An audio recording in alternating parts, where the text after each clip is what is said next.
श्रीमद्भगवत गीता के 12वें अध्याय का महात्म्य। श्री महादेव जी कहते हैं, पार्वती, दक्षिण दिशा में कोल्हापुर नाम का एक नगर है, जो सब प्रकार के सुखों का आधार, सिद्ध महात्माओं का निवास स्थान तथा सिद्धि प्राप्ति का क्षेत्र है। वह पराशक्ति भगवती लक्ष्मी का प्रधान पीठ है। संपूर्ण देवता उसका सेवन करते हैं।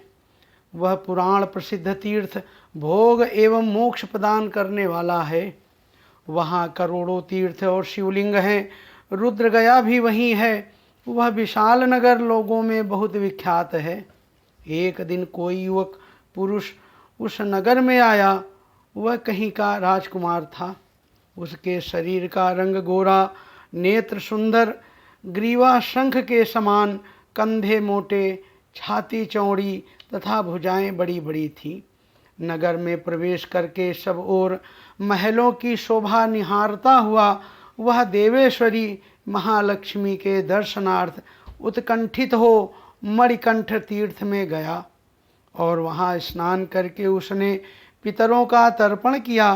फिर महामाया महालक्ष्मी जी को प्रणाम करके भक्तिपूर्वक स्तवन करना आरंभ किया।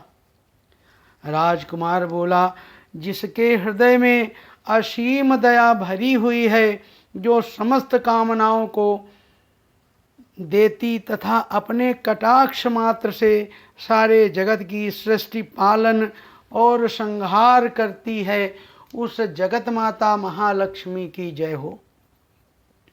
जिस शक्ति के सहारे उसी के आदेश के अनुसार परमेष्ठी ब्रह्म सृष्टि करते हैं, भगवान अच्युत जगत का पालन करते हैं तथा भगवान रुद्र अखिल विश्व का संहार करते हैं, उस सृष्टि, पालन और संहार की शक्ति से संपन्न भगवती पराशक्ति का मैं भजन करता हूँ। कमले, योगी जन तुम्हारे चरण कमलों का चिंतन करते हैं। कमलालय, तुम अपनी स्वाभाविक सत्ता से ही हमारे समस्त इंद्रिय गोचर विषयों को जानती हो। तुम ही कल्पनाओं के समूह को तथा उसका संकल्प करने वाले मन को उत्पन्न करती हो। इच्छा शक्ति, ज्ञान शक्ति और क्रिया शक्ति, ये सब तुम्हारे ही रूप हैं। तुम परासंवित परम ज्ञान रूपिणी हो। तुम्हारा स्वरूप निष्कल, निर्मल, नित्य, निराकार, निरंजन, अंतरहित, आतंक शून्य, आलंबहीन तथा निरामय है। देवी, तुम्हारी महिमा का वर्णन करने में मैं कैसे समर्थ हो सकता हूँ।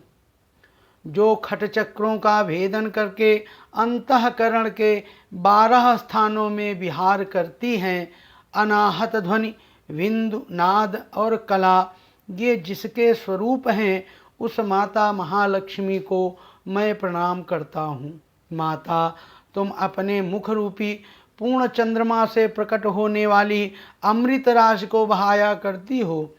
तुम परा, पश्यंती, मध्यमा और वैखरी नामक वाणी हो। मैं तुम्हें नमस्कार करता हूँ। देवी, तुम जगत की रक्षा के लिए अनेक रूप धारण किया करती हो। अंबिके, तुम ही ब्राह्मी, वैष्णवी तथा माहेश्वरी शक्ति हो। वाराही, महालक्ष्मी, नारसिंही, ऐन्द्री, कौमारी, चंडिका, जगत को पवित्र करने वाली लक्ष्मी, जगत माता सावित्री, चंद्रकला तथा रोहिणी भी तुम्ही हो। हे परमेश्वरी, तुम भक्तों का मनोरथ पूर्ण करने के लिए कल्पलता के समान हो। मुझ पर प्रसन्न हो जाओ। उसके इस प्रकार स्तुति करने पर भगवती महालक्ष्मी अपना साक्षात स्वरूप धारण करके बोली, राजकुमार, मैं तुमसे प्रसन्न हूँ। तुम कोई उत्तम वर मांगो। राजपुत्र बोला, माँ, मेरे पिता राजा बृहद्रथ अश्वमेघ नामक महान यज्ञ का अनुष्ठान कर रहे थे। वे दैव योग से रोगग्रस्त होकर स्वर्गगामी हो गए। इसी बीच में यूप में बंधे हुए मेरे यज्ञ संबंधी घोड़े को, जो समूची पृथ्वी की परिक्रमा करके लौटा था, किसी ने रात्रि में बंधन काटकर कहीं अन्यत्र पहुंचा दिया। उसकी खोज में मैंने कुछ लोगों को भेजा था, किंतु वे कहीं भी उसका पता न पाकर जब खाली हाथ लौट आए हैं, तब मैं सब ऋतुजों से आज्ञा लेकर तुम्हारी शरण में आया हूँ। देवी, यदि तुम मुझ पर प्रसन्न हो तो मेरे यज्ञ का घोड़ा मुझे मिल जाए, जिससे यज्ञ पूर्ण हो सके।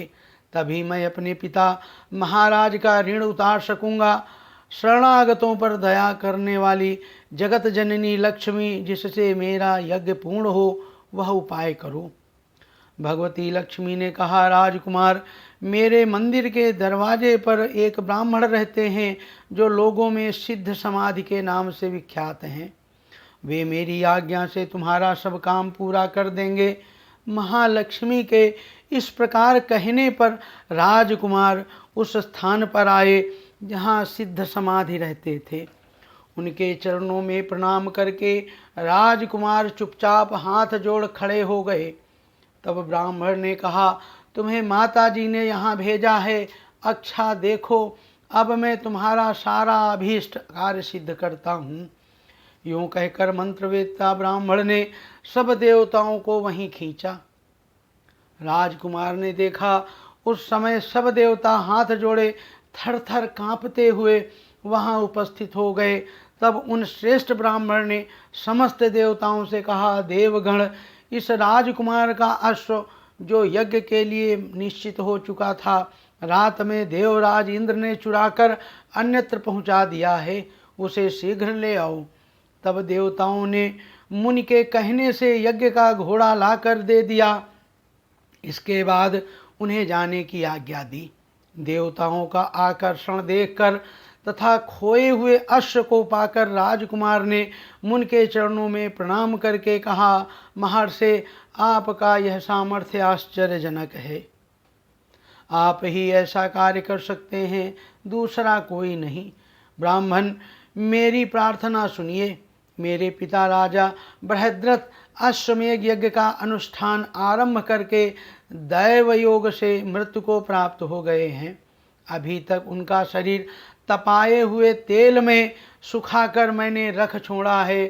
साधु श्रेष्ठ, आप उन्हें पुनः जीवित कर दीजिए।